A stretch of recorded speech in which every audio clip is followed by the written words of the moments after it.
The voice was not a voice at all. It was a thought, a perfect, crystalline command that rang in the hollow space of his mind. And it wasn't in English or in any language he had ever heard.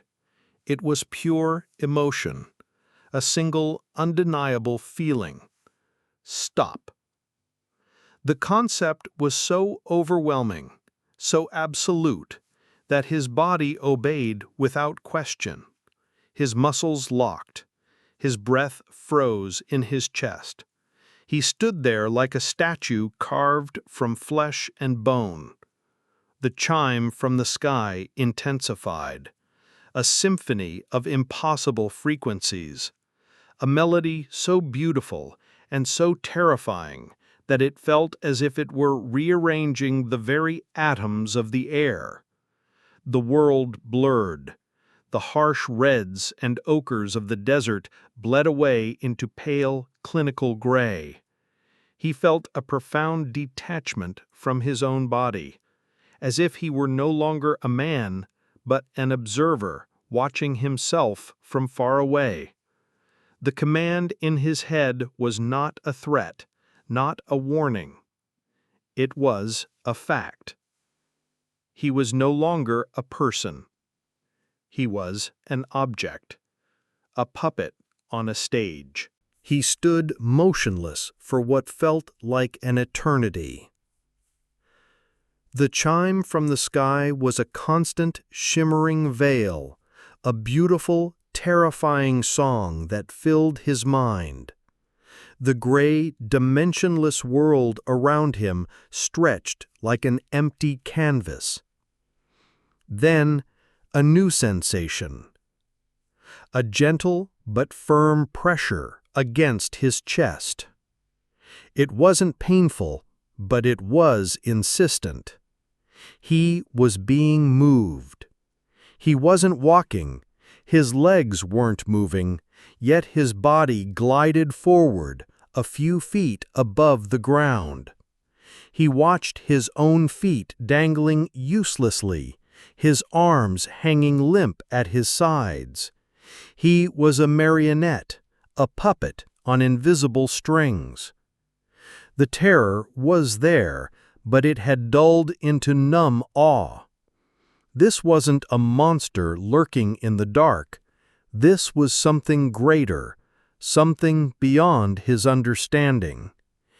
It moved him with the same effortless grace with which he might move his own hand.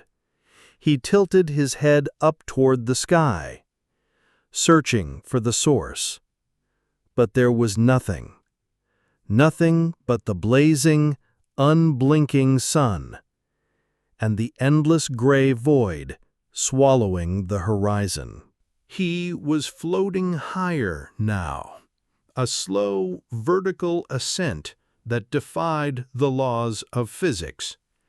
The mountain below shrank into insignificance, the observatory a tiny toy on a jagged gray carpet. He looked down at his hands, his own hands, yet they felt alien, disconnected from the rest of him. The chime grew louder. It was no longer just sound. It was a symphony filling every empty corner of his mind. And strangely, he wasn't afraid anymore.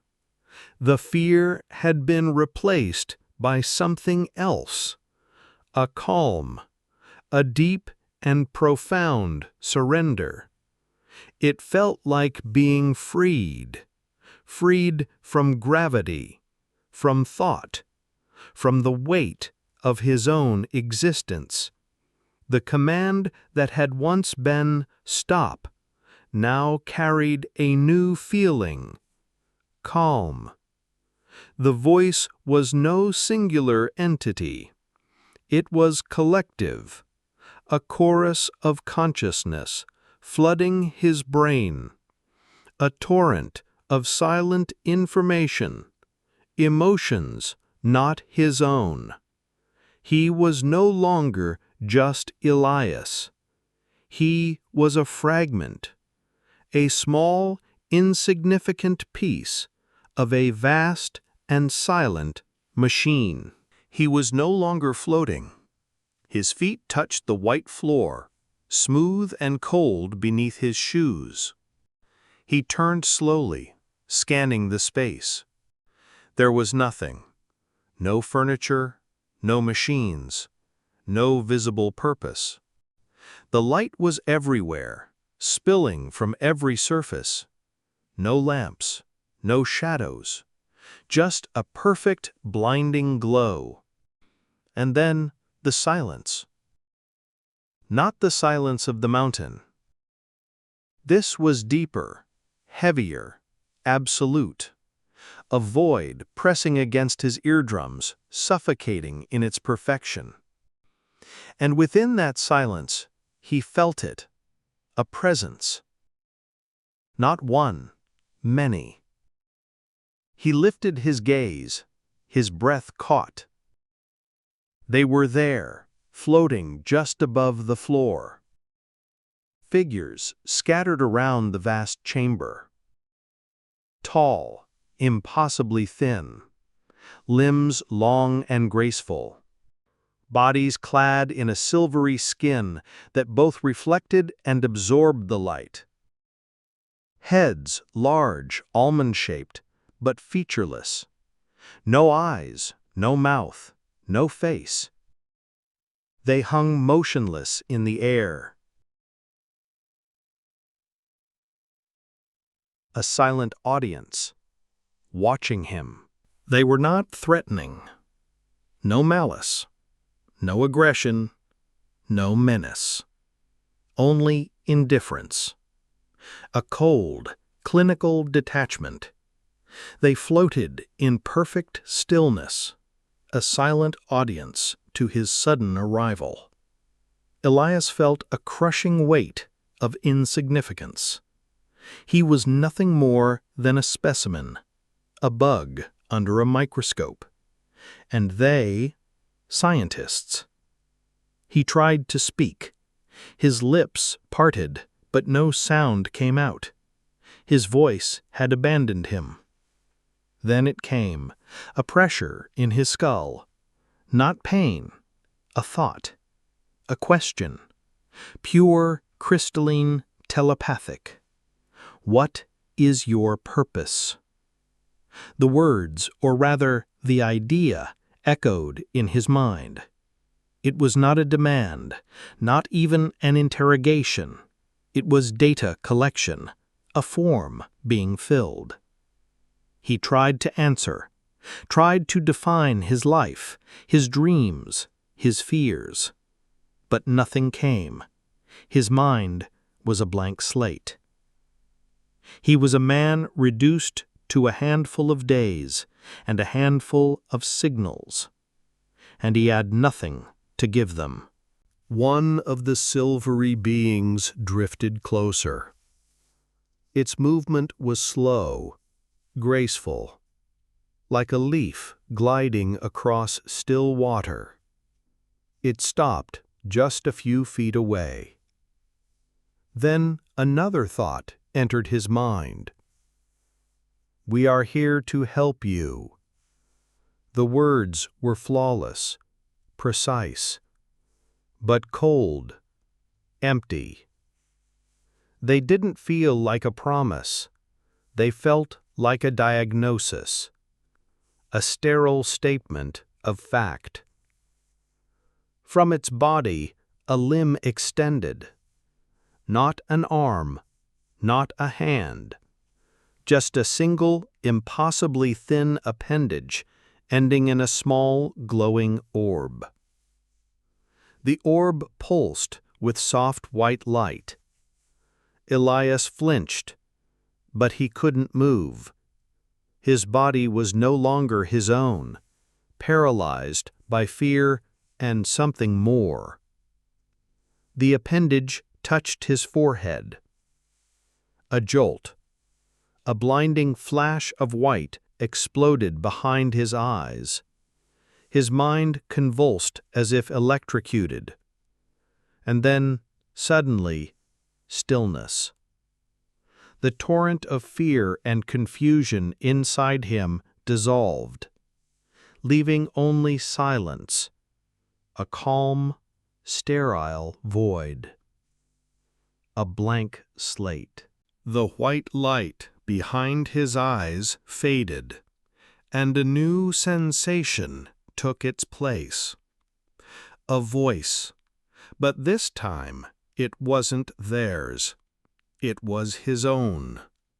A silent narrator inside his head. Only the memories it spoke of weren't his. He was watching a life that didn't belong to him. A different time, a different world. He saw a city of glass and steel, towers scraping the heavens above a scorched and broken earth. The sky hung in perpetual twilight, choked with smoke and smog. He saw people, if they could be called that, taller, thinner, their skin the same smooth metallic silver as the beings around him. They worked together in perfect unison, a hive mind of silent, efficient purpose. A machine made of flesh and metal, and woven through it all a profound loneliness, a silent despair buried deep within their perfect, sterile existence. They had conquered their world, but in doing so, they had lost their soul. And in that instant, Elias understood with a jolt of horror. He wasn't seeing their past. He was seeing humanity's future. The visions poured through him in a relentless stream. Humanity changed, evolved, hollowed. A people who had lost the ability to feel, to love, to dream. Their lives reduced to sterile computations, perfect, efficient, and utterly dead. He saw them gazing at the night sky, but their eyes held no wonder, no spark, no imagination, only emptiness. They had transcended the chaos of human emotion, but in doing so, they had destroyed the very thing that made them human. They had become a machine, a flawless, polished nightmare. A society of silence, a hive without a heartbeat. Elias felt his stomach twist, a wave of nausea, a sadness so deep it tore at his soul.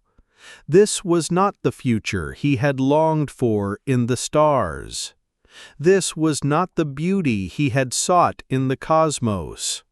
This was a future of cold despair. A living death. The visions faded, but their echo clung to him.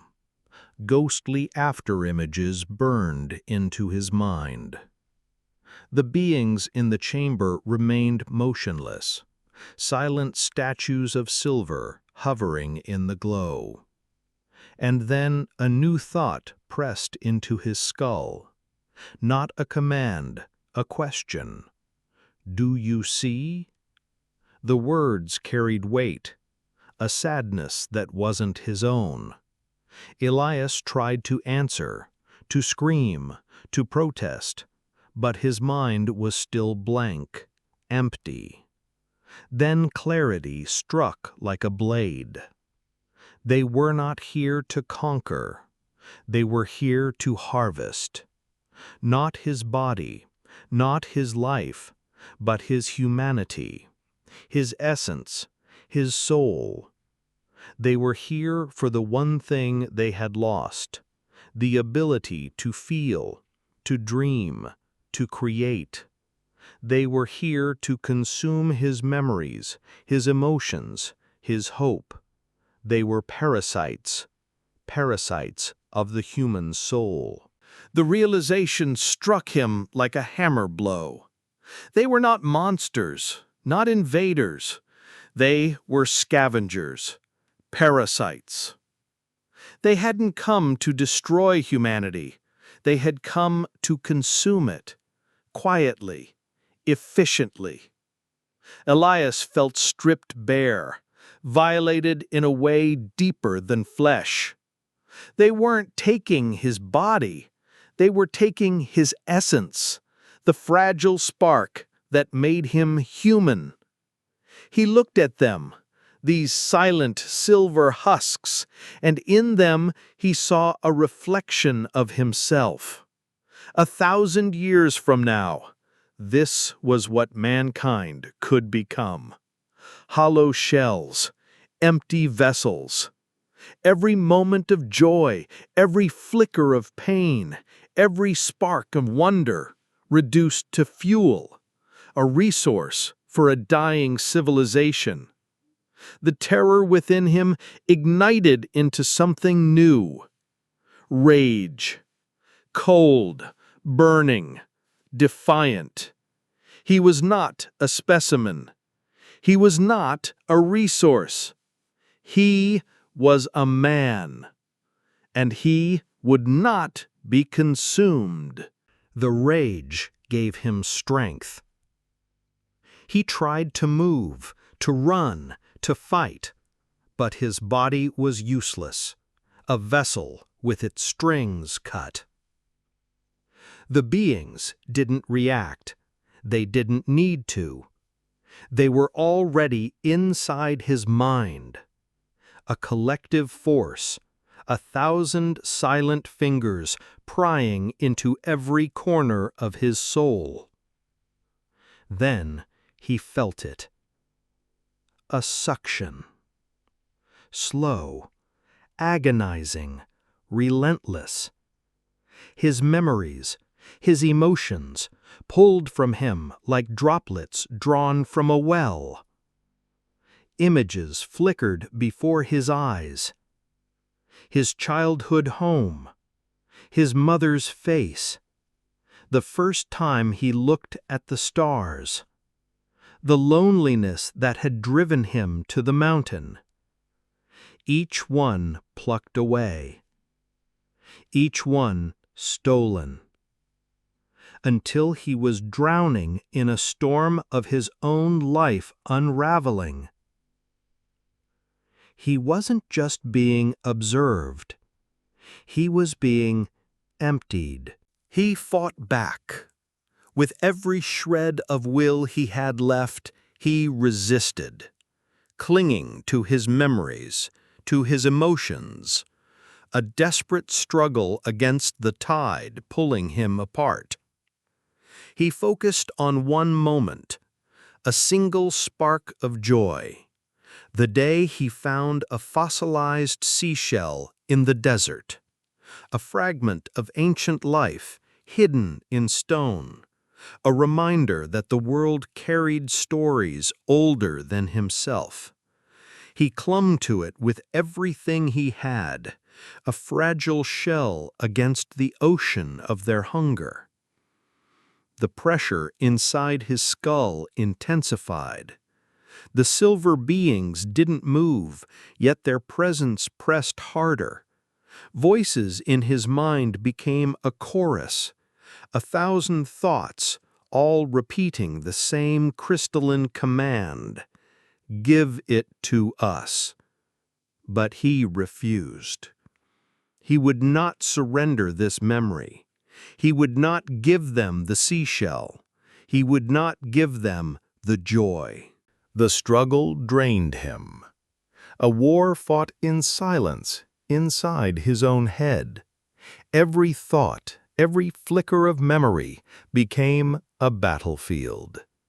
And then came something new, a memory that wasn't his. It slipped into his mind like smoke. He saw a world without stars, a sky locked in perpetual twilight, cold, sterile towers rising over billions of silent silver beings, a single consciousness stretched thin across empty minds. They showed him their world, their emptiness. The vision was not a theft, it was a gift, an explanation, a justification for their hunger. Elias felt pity stir inside him, a terrible aching sadness for their hollow existence. But the moment it surfaced, he realized the horror. Pity was an emotion, and like all the others, it could be taken. And now they had it. He saw it happening. His pity, his sadness, his fear, drifting away from him like smoke in the wind, a vibrant cloud of color siphoned into a cold, empty void. Panic surged inside him. They weren't just taking his memories anymore. They were taking his emotions, the very fuel of his humanity. He tried to think of nothing, to clear his mind, to become a blank space they couldn't feed on. But the mind was never blank. It was a storm, a chaotic torrent of thoughts and feelings. Moments flashed before his eyes. Childhood laughter, the sting of first heartbreak, the hope of discovery under the mountain sky. Each one stolen, each one consumed. He was being hollowed out piece by piece, until nothing of Elias remained but a shell. The sensation of the extraction was unbearable. He felt like a vessel being emptied, a well of water siphoned dry. A part of his mind, a part of his soul, torn loose with every breath. The beings pressed deeper, cold, efficient. 1,000 metallic tendrils unfurling through his consciousness, cataloging, stripping, consuming. He felt a new kind of pain, not of the body, but of the spirit, a hollowing ache that spread through him like fire. The rage was gone, the fear was gone, even sorrow was gone. All that remained was emptiness. He felt himself becoming like them, a vessel without identity, a clean, sterile surface ready to be used. Their cold, indifferent hum replaced the warm, chaotic rhythm of his own thoughts. And with every moment, Elias faded further away. And then it stopped. The extraction ended as suddenly as it had begun. The silence that followed was absolute. Heavy. Final. He stood there, hollow. A shell of a man. No memories. No emotions. No self. A cold peace settled over him. Not comfort. Not relief. Just stillness. The silver beings remained where they were, floating, motionless, indifferent, an audience to his internal death. Then a new thought pressed into his skull. simple, perfect, inevitable. We are finished. It wasn't victory. It wasn't cruelty. It was fact. A clinical end to a clinical process. He had been a vessel. And now he was empty. Discarded.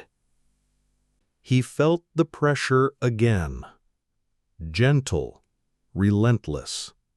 Invisible hands pushing at his chest, lifting him from the floor. He rose weightlessly, a husk carried like debris in the current. The shimmering oval appeared once more. He drifted through it without resistance, and suddenly he was back, suspended high above the mountain. The desert stretched beneath him, the observatory a toy swallowed by the jagged earth. The chime returned, soft, beautiful, but this time it sounded like a funeral song. He descended slowly. His feet touched the ground with a dull, lifeless thud. The sun was setting. A violent splash of orange and purple tore across the horizon. He stared at it and felt nothing. No awe, no joy. He was a witness to beauty, but a witness without a soul. The beings were gone. The false star in the sky was gone. The mountain was silent again. But the silence was different now. Empty. Dead. He walked back to the observatory, his steps slow, mechanical. A man moving without purpose. Inside, the control room was dark. The screens were blank. The signal was gone. The hum was gone. He lowered himself into his chair. He looked at his hands, his own hands, yet they felt foreign, disconnected, alien. And then, a new sensation. A hunger. Not for food, not for rest, but for feeling. A desperate, aching need to feel something, anything. Joy, fear, pain, sadness, even despair would have been welcome. But there was nothing. Only the hollow craving of a man who had lost his soul. He tried to remember his name, his family, his life, but his mind was blank. A white canvas, a clean slate, a man without past, without future, a living ghost. He stood and walked to the window. The night sky stretched above him. The stars were beautiful, cold diamonds scattered across velvet. But they were no longer his friends. They were a map of indifference, a tapestry with no place for him. Then it came, a thought, pure, unmodulated, a perfect sine wave cutting through the static of his mind. The same sound as the very first signal, the signal that had started it all. He sat at his desk. His trembling fingers ran diagnostics on the radio telescope. And there it was, the sine wave, perfect, pristine, but it wasn't coming from deep space. It was coming from him, from inside his own mind. A cold dread gripped him.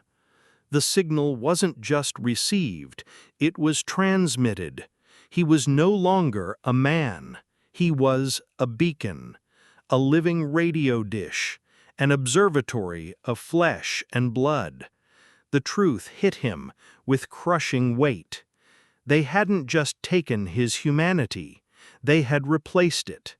He was broadcasting their message, a silent scream, into the night. Then it came again. A new command pressed into his skull. Simple. Perfect. Begin transmission. He had no choice. His body was no longer his own. His mind was just another gear in their vast, silent machine. He felt the signal surge outward, leaving him in a powerful wave. A soundless scream carried on invisible currents. Above, the stars glittered coldly, and he knew he was calling to them, all of them, every corner of the galaxy. He was a voice in the dark, but the voice wasn't his. It was theirs, a dead civilization speaking through him, a parasitic species searching for new vessels, new souls, to consume. The transmission stopped. Pause. Silence fell over him again. Not the silence of peace, but the silence of a machine at rest. He was not a man anymore. He was a tool, an object with a singular purpose. And with that purpose came something new. Not joy, not fear, but purpose. Cold, sterile, unshakable. His existence reduced to a single function, to broadcast, to call. Long pause. He lifted his eyes to the night sky, and there it was again, the false star, watching, waiting, unblinking, eternal, a sentinel above and its beacon below. He began to walk, a slow, methodical stride down the mountain. He was no longer a man, no longer a person, but a machine, a tool driven by a single command. The observatory behind him stood like a silent tomb, the grave of who he once was. With each step, he felt anticipation building, not hope, not fear, but a cold, sterile expectation. He knew what was coming. He was no longer a seeker of knowledge, but a herald, a shepherd, a guide, a welcoming hand for what would arrive. He walked for hours across the barren desert, a lone figure beneath the rising sun. The heat pressed down on him, but he felt nothing. Beauty and suffering alike no longer touched him. He was a vessel, an extension of their will. Then the command came again, sharp and undeniable. Find a place. Find a gathering place. He obeyed without thought, without hesitation. His mind was no longer his own, his purpose woven into the vast machine he now served. He was a scout, a guide, a Judas goat leading the herd, and the herd was humanity itself. He found the town, small and quiet, a scattering of lives unaware of the silent horror approaching. He walked into the square with slow, deliberate steps, his body moving with purpose, though no will of his own. Inside his skull, the command pulsed again, clearer than ever. Begin. He stood there in the heart of the town, a beacon disguised as a man, ready to lead them all into the darkness that had claimed him. The signal surged through him once more, leaving his mind in a powerful wave, a perfect sine tone, a soundless scream broadcast into the night. He looked at the faces around him, innocent, fragile lives caught in the web, and he felt nothing. He was a shepherd now, a guide, the chosen vessel marked to lead them all. Above, the stars stretched like cold eyes, and in their light he felt the truth. He was no savior, no protector. He was the first to fall, the one emptied and remade, the one who would deliver the rest to their doom. The signal stopped. He stood motionless in the center of the sleeping town, no longer a man, but a silent machine at rest. He looked down at his hands, his own hands, and a realization slid into his mind. Not a command this time, but a truth. They are not coming for you. They are not here to devour souls. He was not a shepherd, not a guide. He was a test, an experiment. The beings had not harvested him to conquer, but to measure, to see if their design would work. He was a biological transmitter, a living laboratory, a tool perfected to send their message into the cosmos. His purpose was not to warn, but to report. And as the night closed around him, Elias understood the horror. He was never a victim. He was the experiment that had just succeeded. And so the story ends, but the silence of the cosmos remains. Out there, in the endless dark, signals still wait to be discovered, or perhaps they are waiting to discover us. Remember, every light in the sky may not be just a star.